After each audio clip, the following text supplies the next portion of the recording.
and welcome to Pickard Home. Last week's episode got cut a little bit short due to the inclement weather.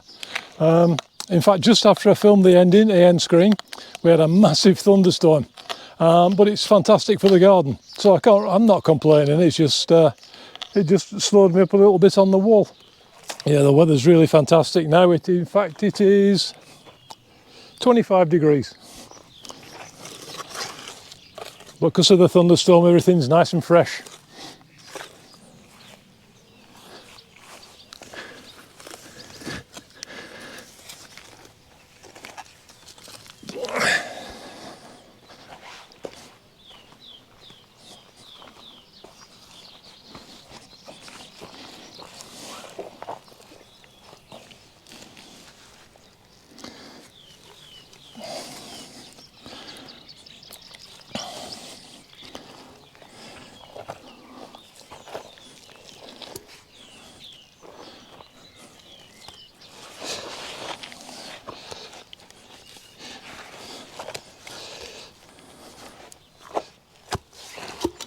That's better.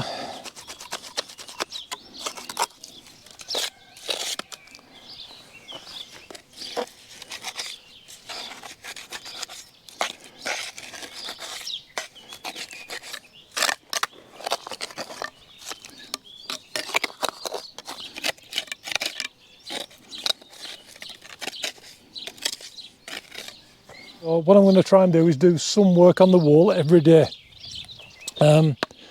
Even if it's only an hour, just to move things along, because it's very easy to get distracted, especially when the weather's like this. I've just put this little stone on here just to try and level this this big stone up, and then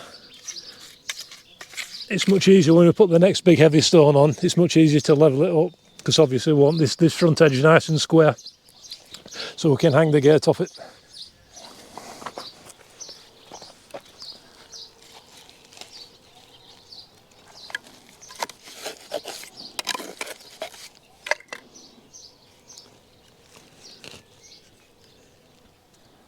Yeah, my great-granddad was a stonemason, and he lived in Keighley in Yorkshire.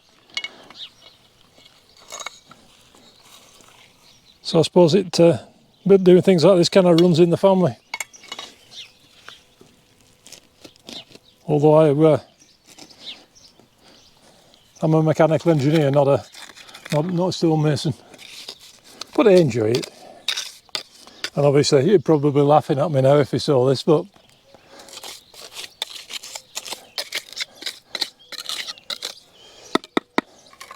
you never know. A bit reluctant to use all the big nice square ones on the inside. I think it's far better to use the rough and random ones.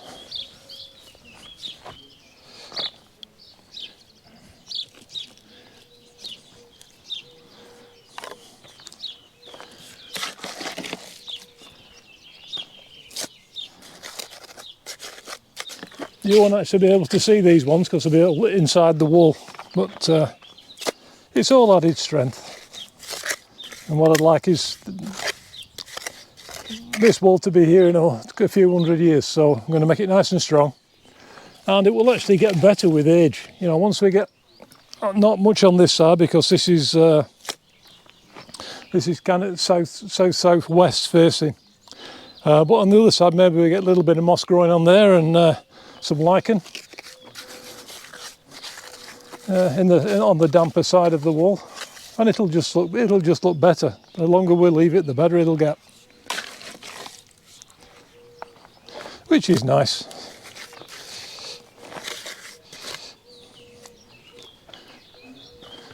Nice to think that some things actually get better with age.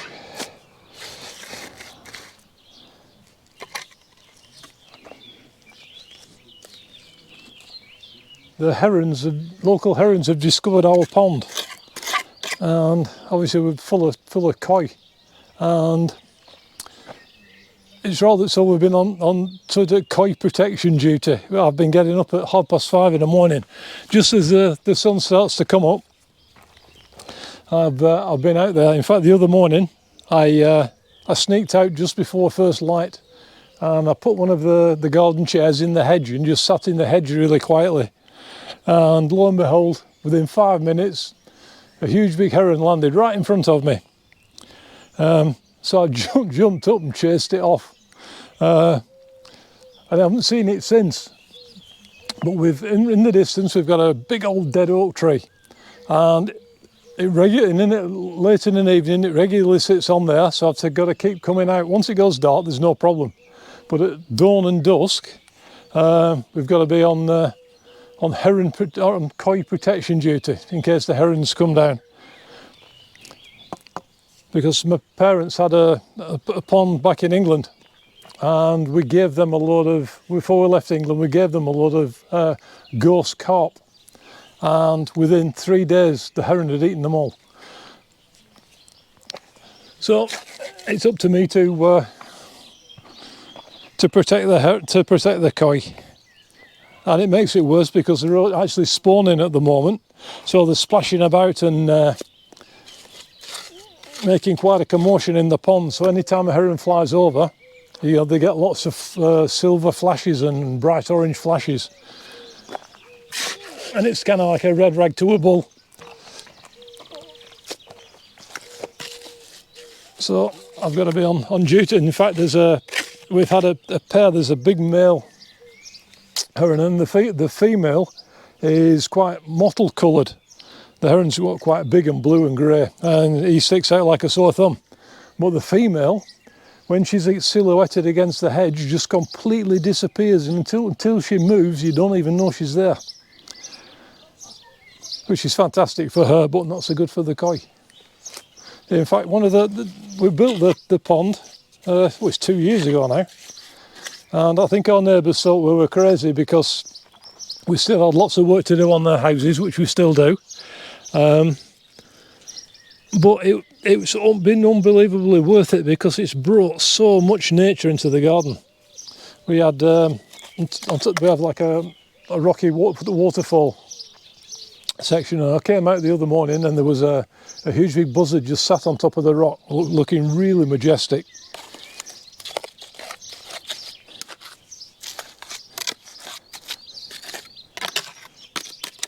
And as well as herons, we also have cattle egrets, which is like a miniature version and white, and they come up from Africa and to nest here.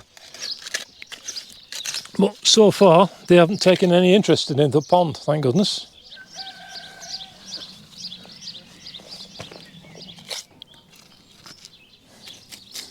Yeah, what we've tried to do with the two houses is bring everything on at once.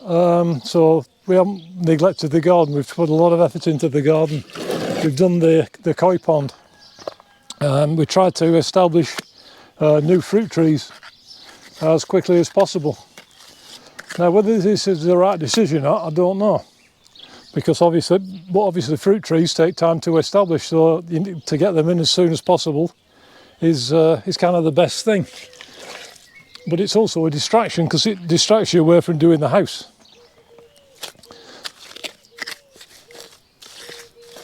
In the fact that they need maintenance, the grass needs cutting, the polytunnel needs watering, and it's kind of a delicate balance. We want to make as much progress with the houses and things like this as we can, but we also want to enjoy living here. Before, when we lived in the southern Mediterranean, and we restored a yacht. It took us 16 years to restore it, and in the end it's made a beautiful home. But we never really took time to enjoy it. We were so busy trying to do all the work that we never just sat back and enjoyed it. And then when we actually did sit back and enjoy it, we sold it and moved here, which is what we wanted to do in the first place. But like I say, 16 years later, we came to actually live our dream, which is what we intended to do in the first place.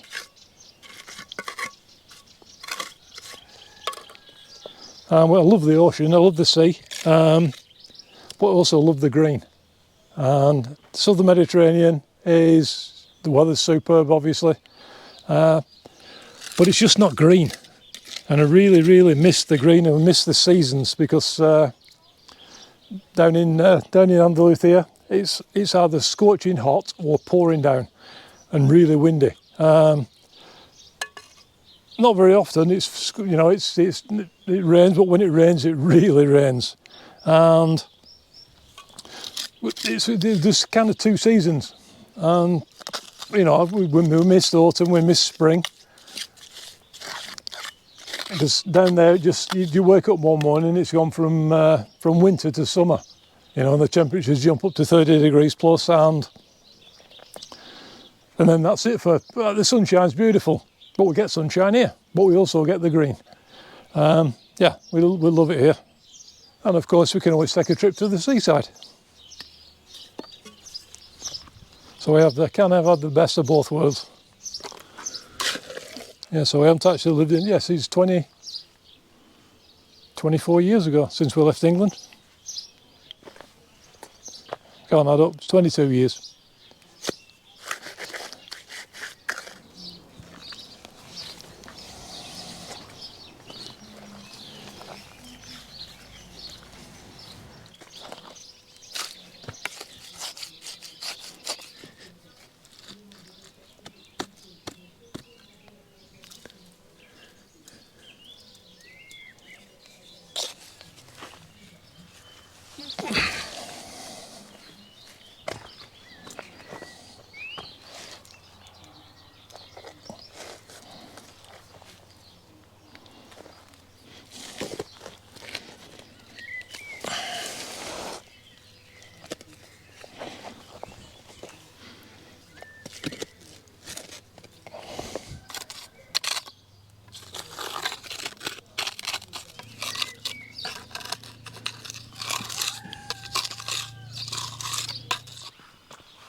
On.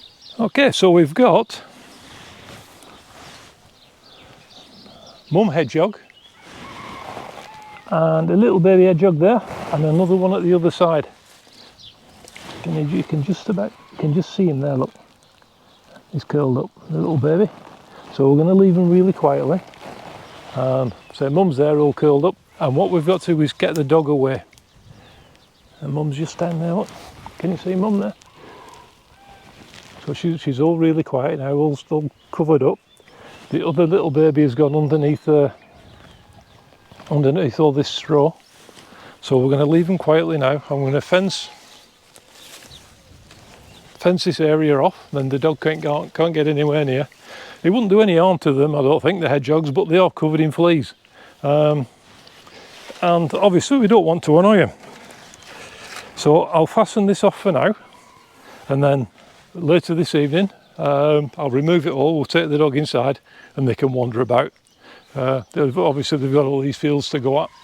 But we've had hedgehogs in the garden every year since we moved in. But this is the first time we've had babies. We had one in the chicken run, a huge big male. I've never seen a hedgehog as big last year. But I'm really pleased to see we've got two more. Three more now. A mum and two babies. So that's fantastic. And put that like that. So that's purely to keep the dog out.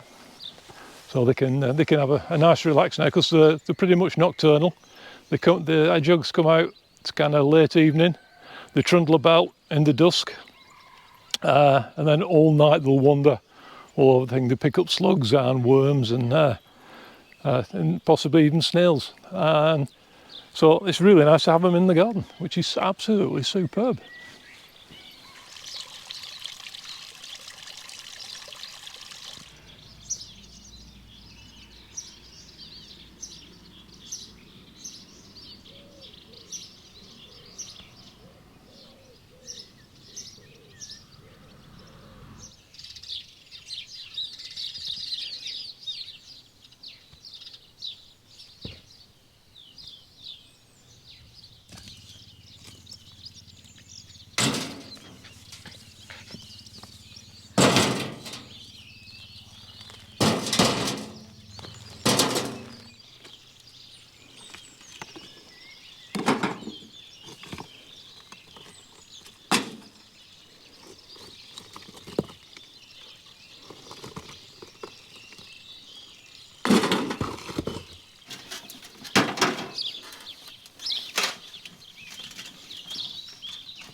Good morning. It's 9 o'clock in the morning and it's already 28 degrees, which is 82 Fahrenheit. Yeah, so it's nice and warm. There's a gentle breeze, just keeping everything cool. But it's set to get, according to the forecast, it's set to get to 33 degrees today. So I want to try and get as much as I can done this morning and then find a nice shady spot this afternoon to sit under. You know, when we came to France looking at houses, we actually came camping.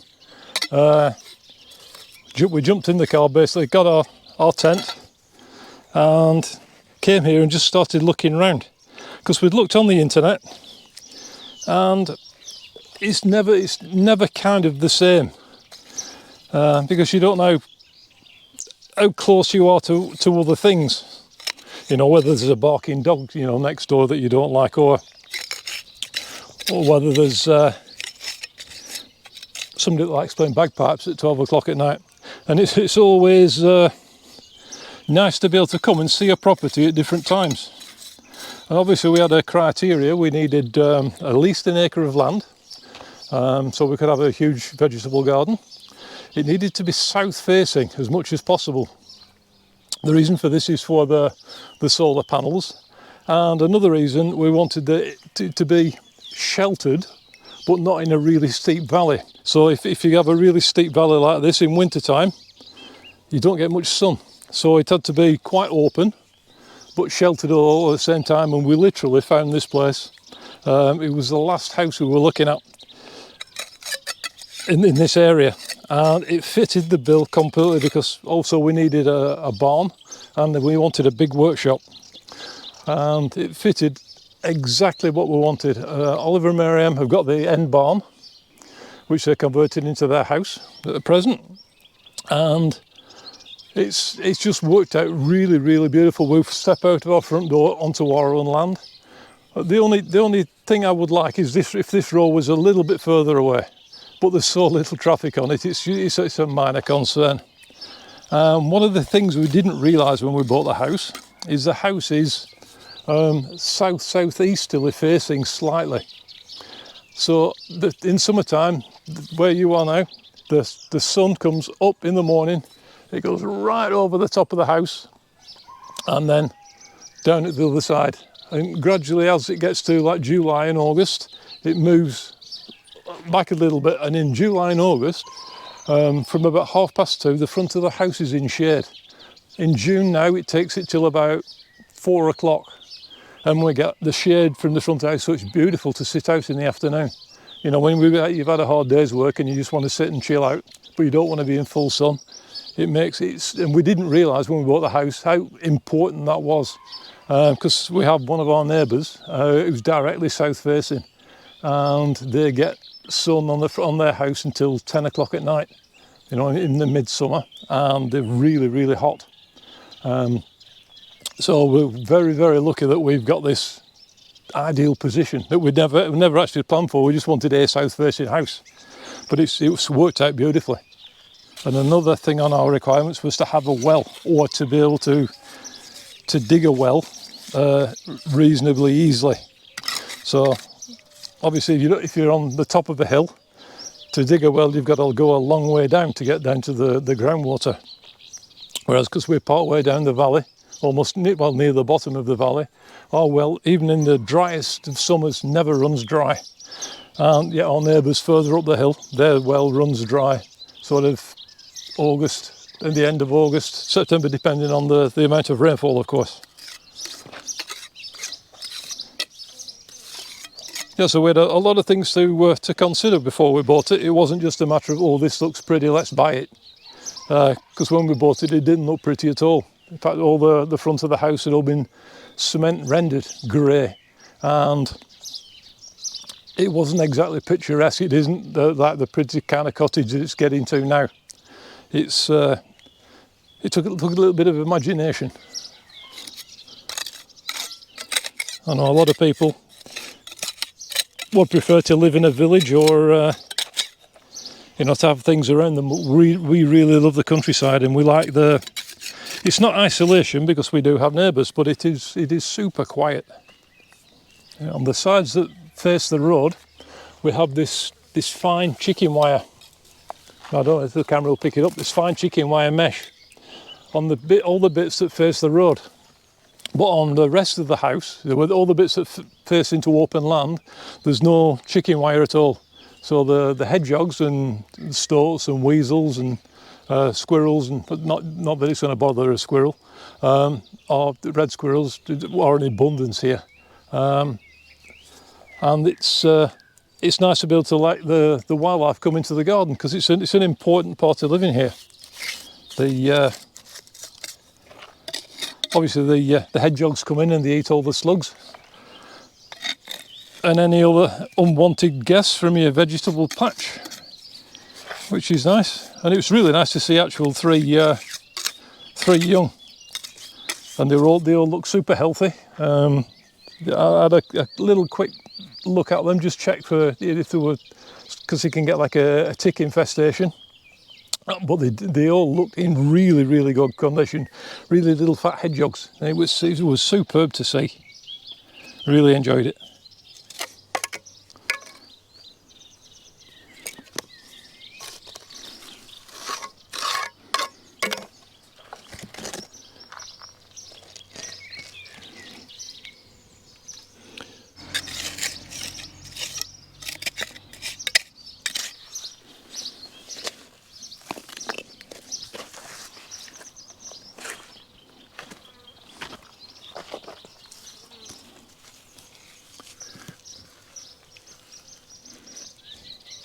And if you're enjoying these videos, you might like to subscribe. That'd be very nice, just to help support us in in our endeavours.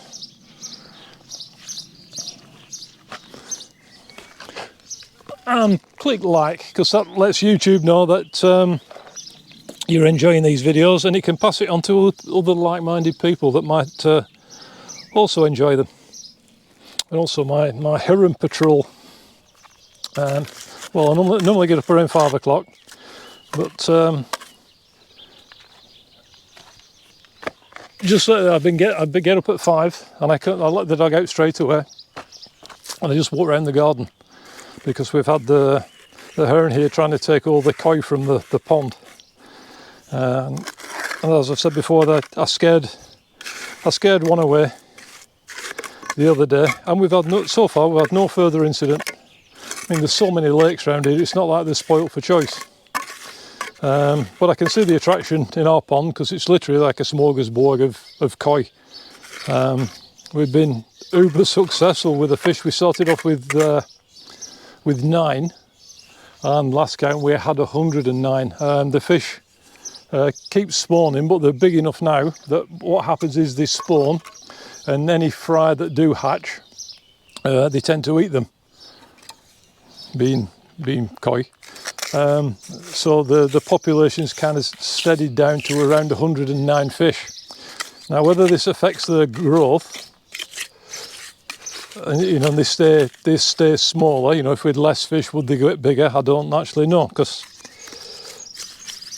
fish in fish farms grow to full size, and obviously we feed the koi. So we'll just have to wait and see. They seem to be. Some fish seem to grow much quicker than others. Now, whether that's a genetic thing, I don't know. But yeah, with some fish that seem to stay the same size, and other koi just seem to be growing bigger and bigger.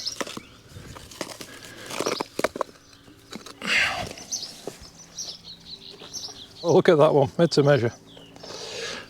Made to measure.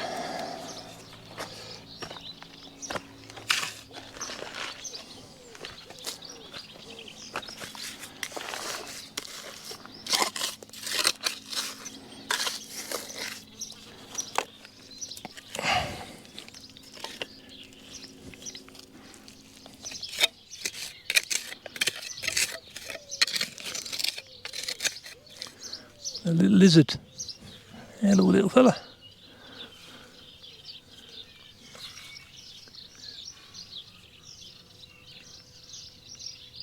It's like Game of Thrones. Big giant wall, baby dragons.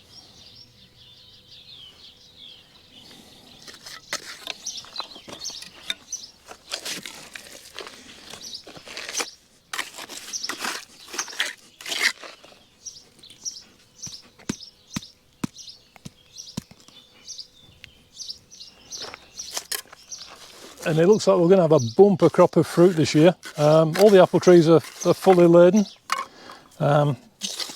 It depends how much rain we get for the apples, because they tend to, if there's not much rain, they have a lot of apples, but seem to stay quite small. We've got Royal Gala, Golden Delicious, and a couple of other varieties. I can't think what they are at the moment. But our early fruit is the cherries. Our cherry trees, again, covered in cherries. And it might take another week or so, but we'll be able to just walk around the garden and pick them. And also the plums. We've got a plum tree just down there. I actually feel quite sorry for it. It's literally laden with plums, which is good for us. But then again, that'll be another couple of weeks. And there's something really decadent about being able to walk around your garden and just pick fruit off a tree and eat it. It's a wonderful feeling. And also our strawberries. In fact, I'm going to make a confession here. I'm getting a bit sick of strawberries. Literally, we pick a bowl full every day, and obviously there's still one or two green ones. We go back the day after, and they're all red again, and they're literally full of flowers. And there seems to be the more we pick, the more they produce. But also we've got some huge blackberries. All the bottom hedge, as far as you can see, all the hedge there is full of blackberries. And there must be 1 million blackberry flowers.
It's really worth taking a little bit of time and getting these front edges nice and square and vertical,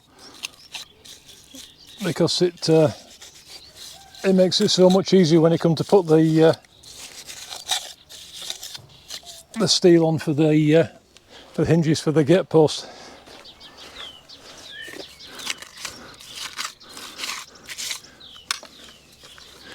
And aesthetically, of course, you don't want a wonky wall, even though it is random stone. It still wants to be, this part needs to be nice and straight. Be a shame not to put another big flat stone in there now. It's a nice flat spot.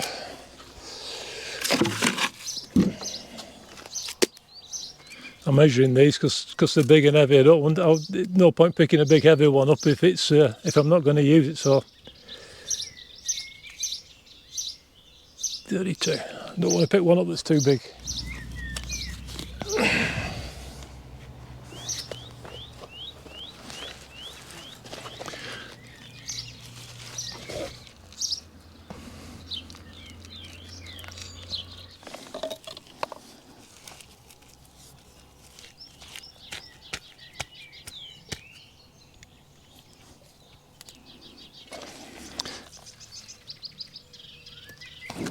I do believe that lives there now.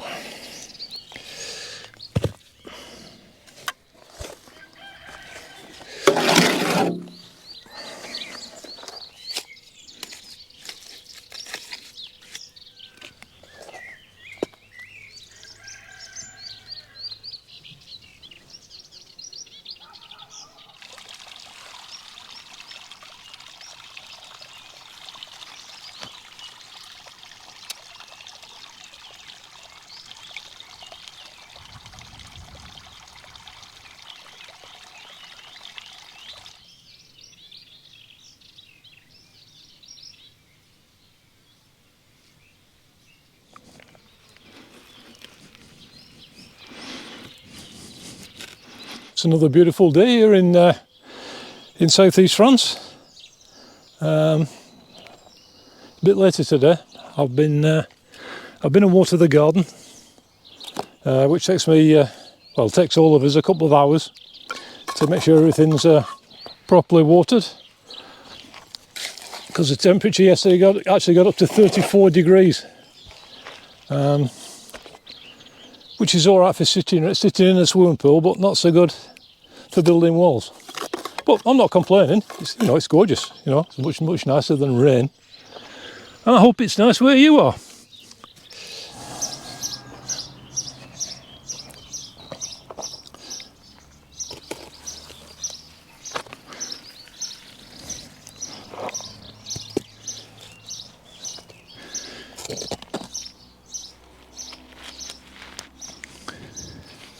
I'll turn that one round.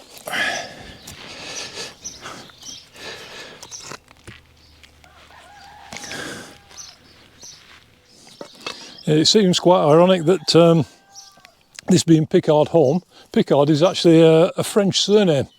The difference between the English Pickards and the French Pickards is they don't have a K in it, it's P-I-C-K-A-R-D, and the French is P-I-C-A-R-D. So my ancestors probably came over during the Norman invasion.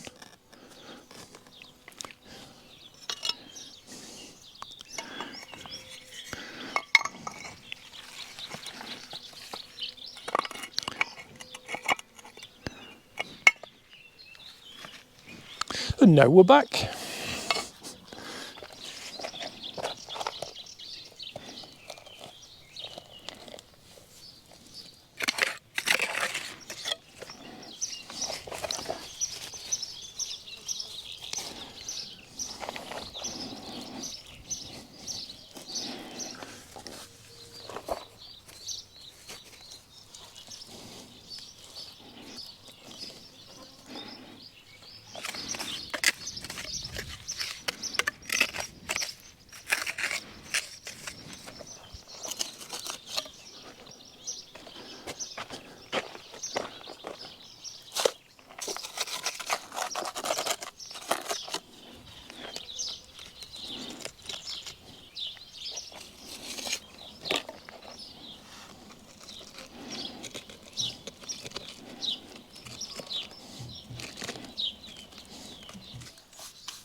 There really is a ton of work in building a wall like this, and it's very nice to have you along.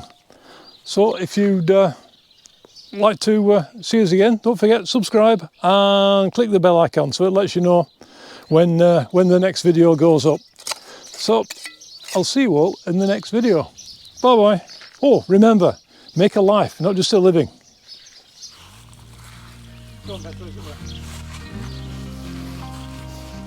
Bentley, out. Ready? Bentley! Bentley, come on.